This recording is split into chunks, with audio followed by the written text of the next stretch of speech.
Mainstream buyers have been gobbling up compact crossovers like the RAV4 and CR-V ferociously. However, the same can also be said for compacts in the luxury segment. Some models in this segment have seen year-over-year increases by as much as 34%. Today we'll be looking at two of the newest offerings in this segment, the all-new Audi Q5 and Volvo XC60, which also happen to be each brand's bestseller. Now, as far as actual sales numbers go, they are far off. The Q5 is consistently at or near the top in the segment, and the XC60 has, well, never been. But this is a new beginning for Volvo, which is putting out the most compelling and innovative products they ever had. Now the XC60 is subjectively viewed as being one of the top offerings, right up there with the Q5. So let's see if this new Audi can continue to hold its lead, or if newcomers like the XC60 will take a big bite out of it.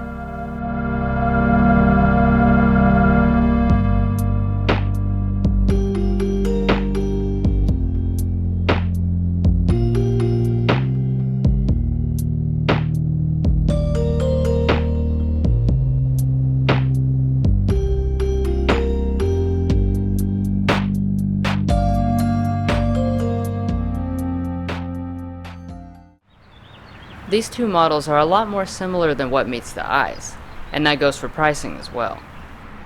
Starting with the Audi, you can purchase a Q5 for as little as $41,500, but naturally we have the loaded up Prestige trim, which starts at $50,800. You do get standard all-wheel drive, but there are several other options to add on. We have the driver's assistance package, adaptive dampening suspension, rear side airbags, and both the warm and cold weather packages. That brings the total with destination to $56,875. Now you might be surprised to know that our Volvo is actually more expensive than its German rival. The starting price for the XC60 is identical at $41,500, and it also has standard all-wheel drive for now. We have the Inscription trim, which is the top trim, and added to that is a lot of options. For packages, we have the Convenience Package, Vision Package, Luxury Seat Package, and Advanced Package. Add in the standalone option of Bowers & Wilkins Audio, an extra charge for the paint, and destination to get you to a total of $61,490. Yes, that is a substantial price difference, but most of that is owed to the extravagant audio system. So to level the playing field, I will disregard that area in terms of points. Now that we've established that, let's go ahead and get into the comparison. In a luxury car, details can make or break, so first we'll look at the key fobs. I'll start by saying these are some of the nicest key fobs in the industry, and had it been anything but the Volvo, the Audi would have probably won the point. But that isn't the case, since Volvo's leather key fob is not only extremely nice feeling in the hand, it also matches with the interior color. The next stop is to pop the hoods and compare what powers these two.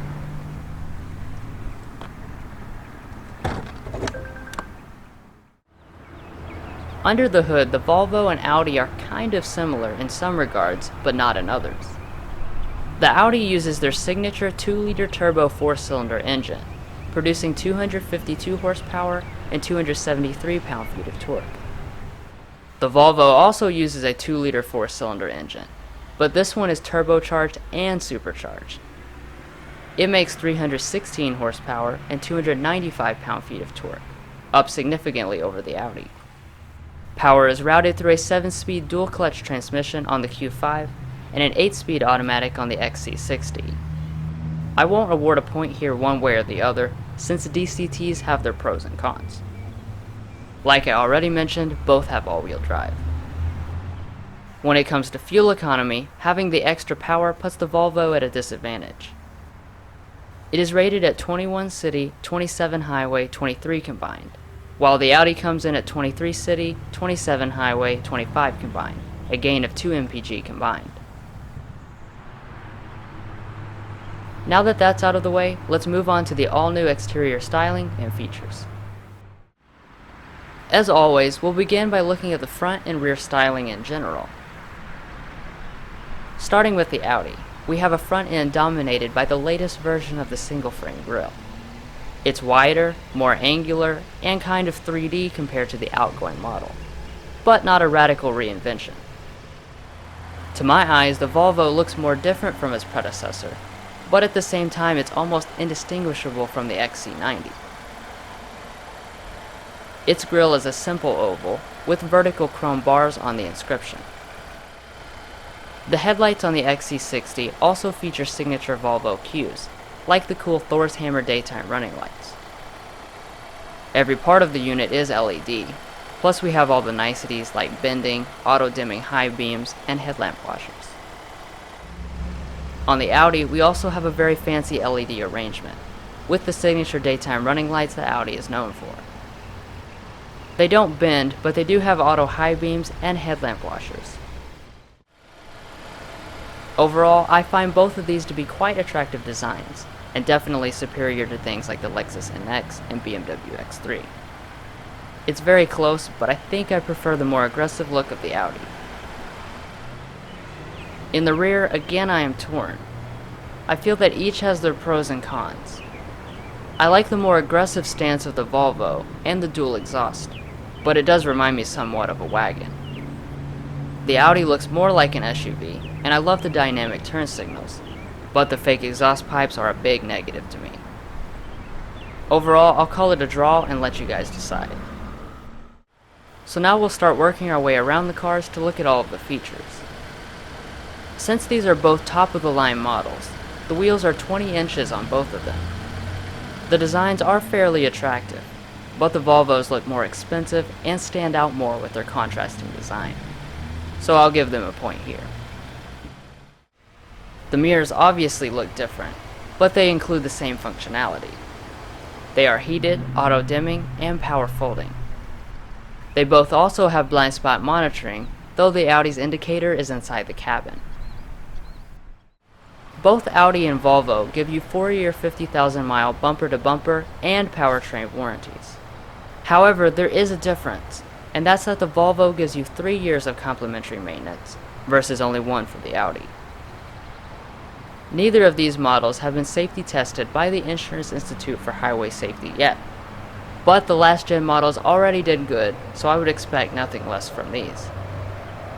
Of course, safety is Volvo's forte, so you do get a wide range of standard safety systems. It comes with city safety emergency braking and lane keep assist, but the coolest feature is steering support, which is entirely new to the Volvo lineup.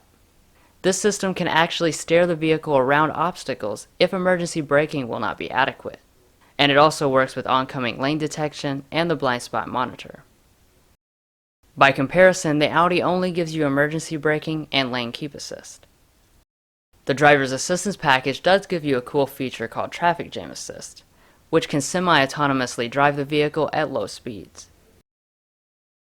However, the Volvo actually has a more advanced system called pilot assist, which can steer, accelerate, and brake on its own at speeds of up to 80 miles per hour. This is another instance where Audi would probably win if it were against anything but a Volvo. Towing things isn't very common in this class, but the Q5 will get you up to 4,400 pounds versus only 3,500 on the Volvo. The Q5 also has a slight fuel range advantage despite having a smaller tank. Its range is 463 miles compared to 432 on the Volvo.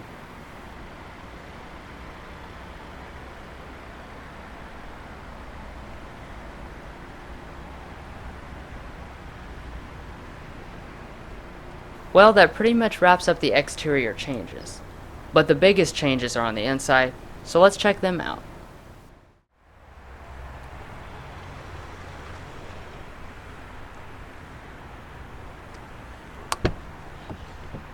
While the outsides aren't insanely different from the outgoing models, the interiors are radically different.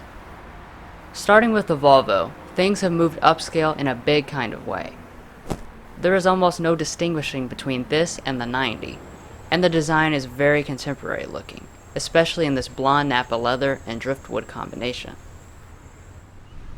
The Q5's interior also sees big upgrades, though it looks a bit more traditional. This is obviously the black interior, and it's paired with the standard burl walnut trim. Overall, this interior is also almost identical to the more expensive Audi Q7. Looking at the seats specifically, they have almost everything you could ever want. The Audi gives you 8 ways of adjustment, plus 4-way lumbar support and manual thigh extension.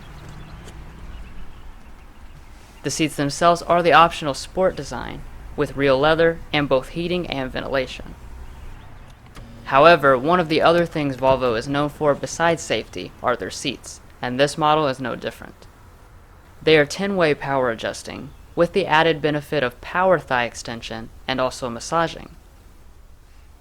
The leather itself is higher grade Nappa, and of course heating and cooling are also included.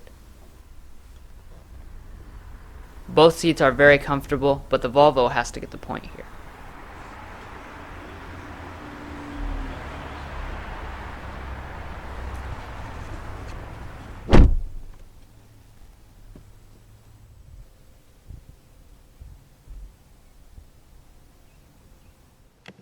So like I said, the interiors see big upgrades over the outgoing model. Material selection is excellent, with stitched leather across the upper portions of the dash. There is also extensive use of the lovely open-pore driftwood throughout the cabin.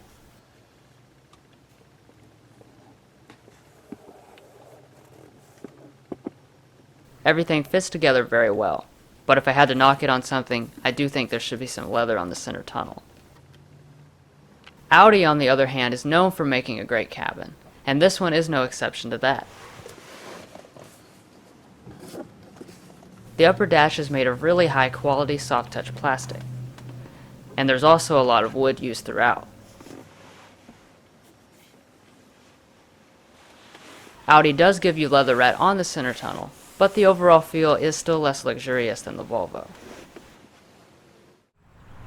The same also applies to the door trims, where the Volvo has softer real leather compared to leatherette. The Audi's door grab also feels kind of cheap since it's made of untextured hard-touch plastic. So the Volvo is going to take the materials point for having a flagship grade interior.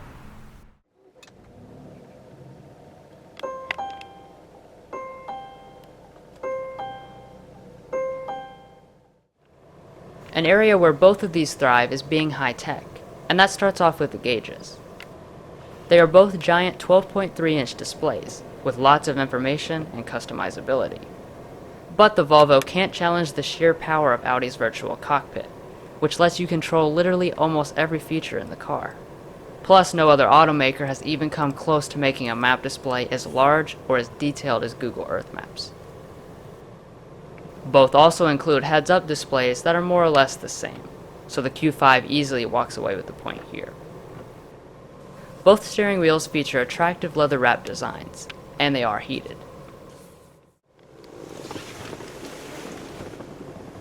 For storage, the center bins are roughly the same size, but Audi offers an armrest with a very wide range of adjustability. They both have 2 USBs, and then some more storage in the front, with 12-volt outlets. Overall, I'd say the Audi's areas are a little bit more functional.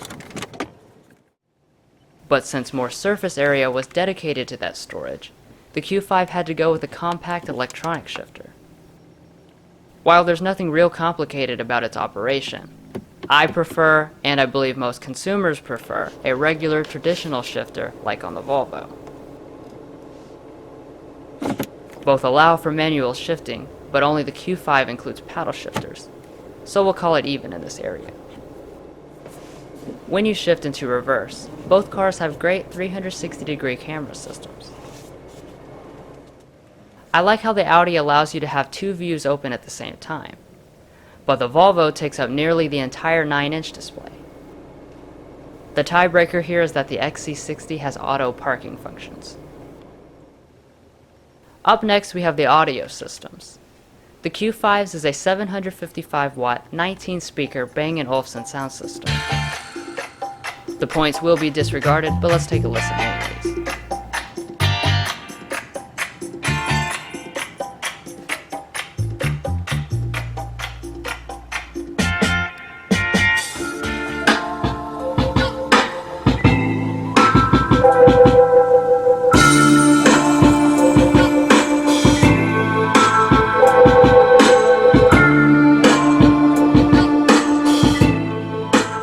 say both are exceptional. Coming to the climate, you have 3 zones on the Audi and 4 zones on the Volvo, but very different ways of controlling them. On the Q5 you get these fancy toggles, which preview functions before you actually click on them. The Volvo goes with an all-screen approach, which I would normally hate, but it's actually very responsive. It's also pretty neat just being able to tap the zones and the desired temperature. But I still think the on-screen menus are more distracting than the knobs, so the Q5 is my pick here. Now let's take a look at the infotainment systems on their 8.3 and 9-inch displays. I'll start by saying both MMI and Sensus are some of the best setups on the market, but they do things with a totally different philosophy. And go. In the Q5, you have a traditional horizontal screen that's now mounted like a tablet. It is not a touch screen, so you instead have to use the dash-mounted controller knob. Around the knob are shortcuts to things like the main menu, and there's also a giant trackpad to handwrite inputs. The menu structure is extremely easy to follow since all of the sections are on the home screen. Navigation is built in, and it also uses the unrivaled Google Earth Maps. Android Auto and Apple CarPlay are both included as well. The Sensus system couldn't possibly be more different. Its screen is mounted vertically, and there is no input besides touch. Its interface is probably less straightforward at first, but after you get used to it, it's more like a smartphone than the Audi. What's unique about it is that apps pop up, but they don't take up the entire screen, so in a way it's kind of like multitasking. The navigation is nice, and Android Auto and Apple CarPlay are both present. Honestly, I love both systems, and they are worlds better than rivals like Lexus and Acura systems. Wrapping things up, both models have auto-dimming mirrors with HomeLink universal remotes on or around them. They also both get giant panoramic moonroofs.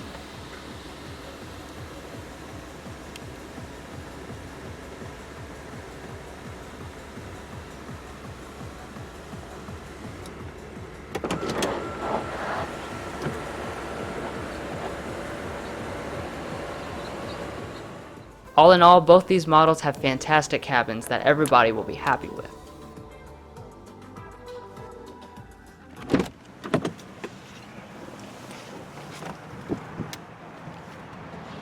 So now let's go ahead and check out the rest.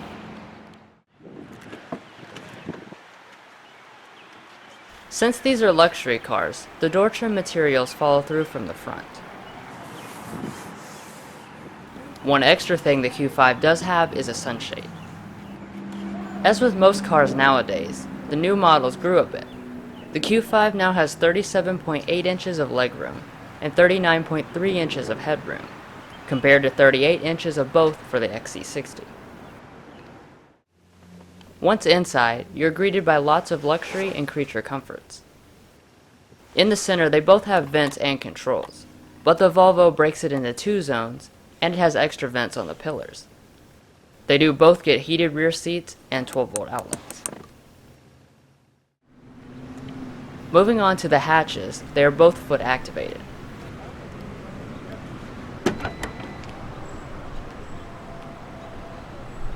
Once they open up, you have roughly equivalent measures, with the Q5 being bigger in the standard configuration, and the XC60 having more space with the seats folded. The Volvo also includes a standard tonneau cover and power folding for the second row, so it will get the point.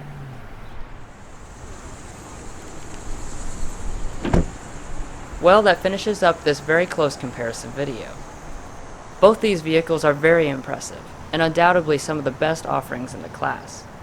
I know I always say it, but you really can't go wrong. Anyways, thanks for joining us on this Car Confections comparison.